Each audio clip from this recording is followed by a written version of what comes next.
అందుకని ఇవన్నీ మీరు ఒక్కసారి దీంట్లో కూడా ఆ పాపకి న్యాయం జరగాలి, దోషులుంటే శిక్షింపబడాలి, దాంట్లో అసలు ఎప్పుడు లేదు. కానీ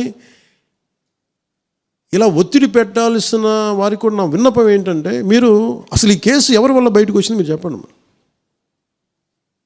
సో మా త్రికరణ శుద్ధిని, మా చిత్తశుద్ధిని మీరు తక్కువ ఎంచిన. ఇక్కడ కేసులు వాళ్ళు కూర్చోబెట్టి నేను వెళ్ళి సాక్ష్యాధారాలు నేనేం క్రియేట్ చేయలేను. అక్కడ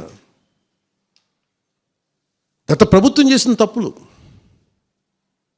కొనేసారు వీళ్ళు చాలామందిని. మరి ఏం కొన్నారు, ఎలా కొన్నారు, దీని మీద కేసు పెట్టాలి.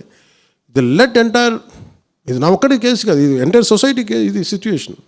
మీరు అందరూ కూర్చొని ఒకసారి మన ఎమ్మెల్యేస్ అందరూ కూడా, మన నాయకులందరూ కూర్చోబెట్టి you try to take it to home minister గారు, including law and order CM గారి దృష్టిలో చేతిలో ఉంటుంది. కాబట్టి మీరు ఇంతకుమించి దీని మీద మాట్లాడకూడదు.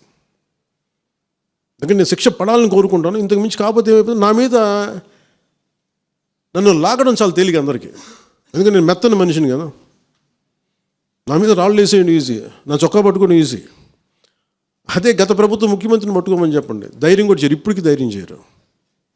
ఎందుకంటే వాళ్ళ మనుషులు ఇళ్లలోకి వచ్చి కొడతారు, క్రిమినల్స్ వచ్చి ఇళ్లలోకి వచ్చి కొడతారు, చంపేస్తారని భయం.